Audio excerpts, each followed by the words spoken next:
How are we doing, everybody? Welcome into the SFS channel and Week 13 fantasy football action.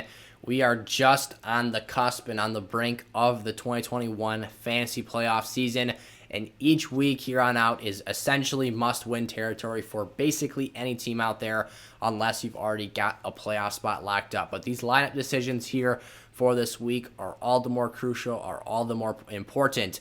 So with those decisions you have to make, please put those down in the comment section below, and I'll help you guys out with your individual teams. But in this episode, I'll be talking 5 wide receivers that I like as lineup plays, whether it's your wide receiver 2, hopefully that's not the case for some of these players, or flex lineup streaming options. I think these players have some very intriguing upside in their matchups for this week's game. So for more fantasy content, more action throughout the duration of this season and through the fantasy playoff season, drop down and click that subscribe button and drop a like on today's video before we get started. But with that being said, let's hit the intro and let's get into it.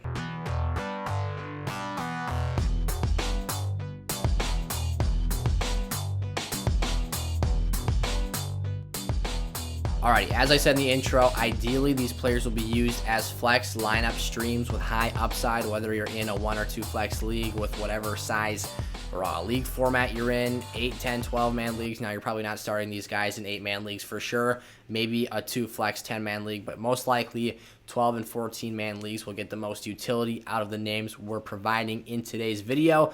However, again, I do really like the upside, but of course, with these being stream caliber players, these guys don't always have the safest floor. So keep that in mind, and again, drop your questions and your lineup scenarios for this week that you need some help with in the comment section, and I will get back to as many of you all as possible. Van Jefferson is my first wide receiver to start here for Week 13 action.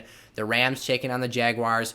The reasoning for this is OBJ is a little bit banged up right now. He had some ailments sustained against the Green Bay Packers, or at least some things that flared up and have limited him throughout practice this week. To me, he's going to be fine. I'm not expecting Odell to miss this game, and the reports right now are that he is expected to play. However, Van Jefferson being a similar high-flying wide receiver, if for some reason Odell's snap count was to come down in this game, I think that would really benefit Van. And the fact that the Jaguars just don't have the personnel or the bodies to really cover anyone on the field in this matchup when you have so much offensive firepower between the run game with Darrell Henderson, Cooper Kupp, and then OBJ and Van Jefferson. If Van Jefferson is drawing the number 3 coverage assignment, that is an issue for Jacksonville's back end, and I could see him getting loose in the secondary and making a big play here. So I like the opportunity, again, with Odell not having the fullest level of health entering this game. He caught 3 grabs. This is Van Jefferson caught 3 grabs on 9 targets for 93 yards and a touchdown last week against the Packers secondary. Michael Pittman taking on the Houston Texans, another player I like here. After we had that 4-week surge with Michael Pittman entering the realm of potentially being a fringe wide receiver 1 for 12-team league purposes, and we were really talking about his long-term value to lineups this season, he's really taken a step back, and he's had under 10 points in the last 3 games in a row that he's played. He had a quiet Week 6 the last time out against Houston back in Week 6. Only caught 2 of his 3 targets for 35 yards. However, this time around, I think things can be a little bit different here. Traditionally, we've seen T.Y. Hilton for the Indianapolis Colts get loose and just destroy. He basically owns the Houston Texans secondary. It doesn't matter what year it is. However, T.Y. Hilton, to me, is not the same player he once was. And I think that this season, more than anything, has been more of a torch passing from T.Y. Hilton, who has been injured for a large majority of the year. That's another important thing to note here, because I think T.Y. can still play. However, those injuries have become more and more frequent and more of a pressing issue to his week-over-week fantasy availability.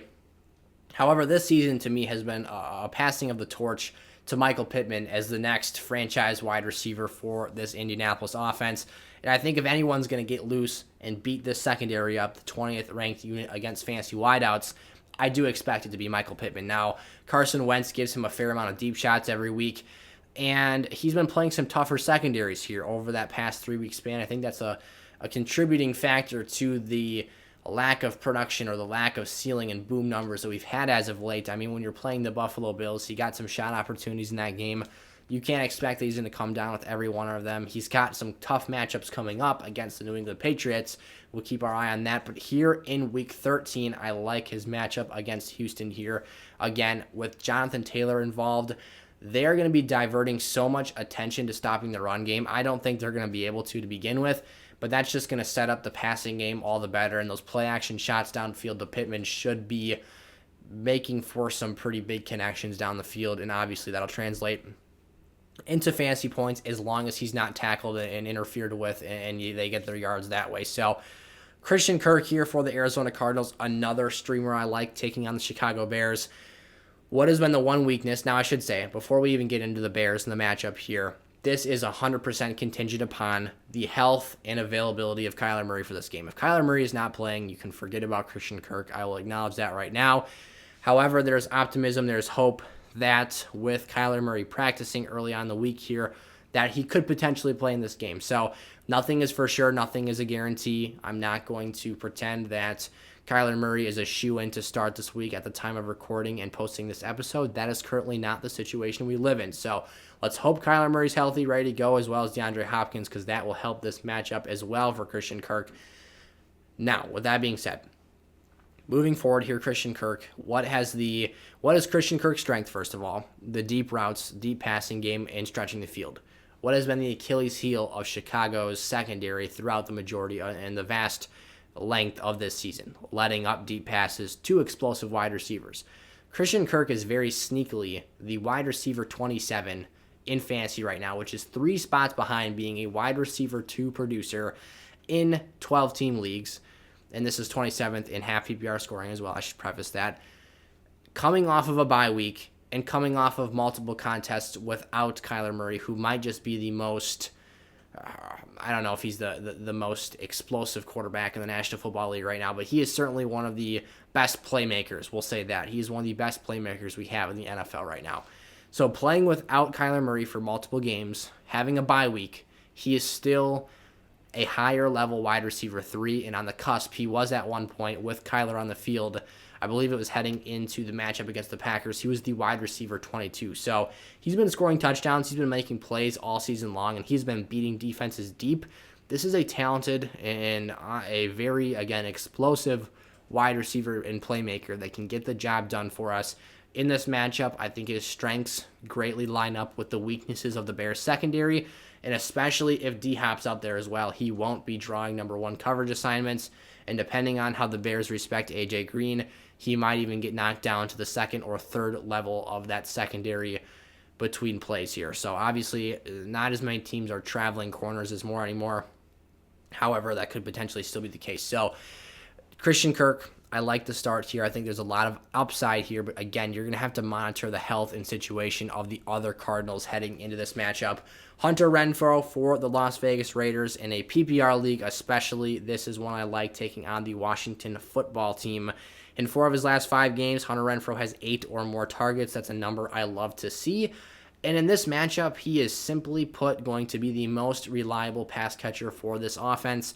Darren Waller is currently doubtful. I would expect him to be ruled out very soon within the next couple of days. Now, again, health is not a guarantee. You never know. Maybe he's able to muster through it and play. But if you're without Darren Waller and you lost Henry Ruggs earlier on this season, you're looking at an offense that essentially consists of Bryan Edwards and Deshaun Jackson stretching the field, and Hunter Renfrow being the only short/intermediate passing player that can do work for Derek Carr outside of 20 yards downfield. Now, Hunter Renfrow showed us against Dallas, he can certainly stretch the field and get open, and the deep post routes, he came off a career-high day in that matchup, over 130 yards receiving. However, that's not how I expect him to be used. I expect that he's going to get a lot of targets if, again, Darren Waller's not out there. You're looking at Foster Moreau as the backup tight end for this team. And I think there's going to be a lot of floor value here. Maybe Hunter Renfrow doesn't come up here and put up Cooper Kupp-esque numbers. Now, I slightly compared their route running and play styles in a video earlier on this week when I said you should go out and trade for Hunter Renfrow right now. He's a buy low asset, and if you're needing just a dependable flex play, again, in those PPR leagues, slot receivers are a great option to go and find that. However, like I said, not an elite ceiling play, but the floor and the consistency that you're going to get while Darren Waller is banged up, and with how this offense is moving the rest of the season, I think Renfrow's a great ad. I love him as a start this week. Washington has let up bigger plays this year. And if they're focusing in on those boundary wide receivers, Hunter Renfrow might have some lighter attention in the middle of the field. And then finally here, I can't help myself. I love Brandon Aiyuk so much. He's such a talented player. Taking on the Seahawks this week, we talked about how in the running backs must start episode. Go check that video out after you watch this one if you have not done so already. But we expect Elijah Mitchell to ground and pound and just play smash mouth football and control the time of possession in this game. What's that going to do? It's going to set up great play action opportunities for now the clear-cut, concise wide receiver one for this team, with Deebo Samuel being sidelined with that groin issue for the next couple of weeks. I can't wait to see Brandon Aiyuk on full display here. He's going to start. Now, I'm not saying he's going to line up in the backfield and take direct snaps and carries like Deebo Samuel has been doing. However, I wouldn't be surprised to see Brandon Aiyuk's usage go up here. He's actually seen over 20% of his team's targets over the last month of the season during the month of November. However, I expect his usage to go up with Deebo Samuel off the field because someone has to absorb the target share of what has been one of the most dominant skill players in the NFL this season. So Aiyuk's in for a busier day in terms of his passing attempts. And again, what I was trying to get to before I went off on another tangent because of how much we love Aiyuk, and again, can't help ourselves from praising him here, is I wouldn't be surprised if he takes a few end arounds, a few jet sweeps, and sees a couple of rushing attempts in this contest as well. You know, it's going to be him and George Kittle out there. It's going to be the Aiyuk and Kittle show in the passing game, and Elijah Mitchell again playing smash mouth football on the ground. Every time we talk about Brandon Aiyuk, the route running comes up. He's a fantastic player at separating. He's a very good athlete, and I think he's a very versatile and dynamic player, which is why Kyle Shanahan drafted him in the first round of the 2020 draft and why he had such success as a rookie. So here in year two, I think Aiyuk's going to finish it off really strong. I like the matchup against Seattle here, and I think this is one that you definitely want to have in your lineups for Week 13. Alrighty, those were my 5 must-start wide receivers for Week 13 fantasy football action. Again, one more time, if you have your questions for me, put those down in the comment section below.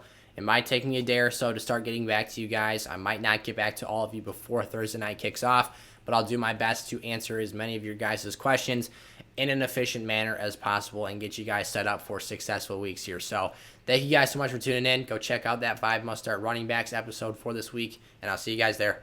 Peace out.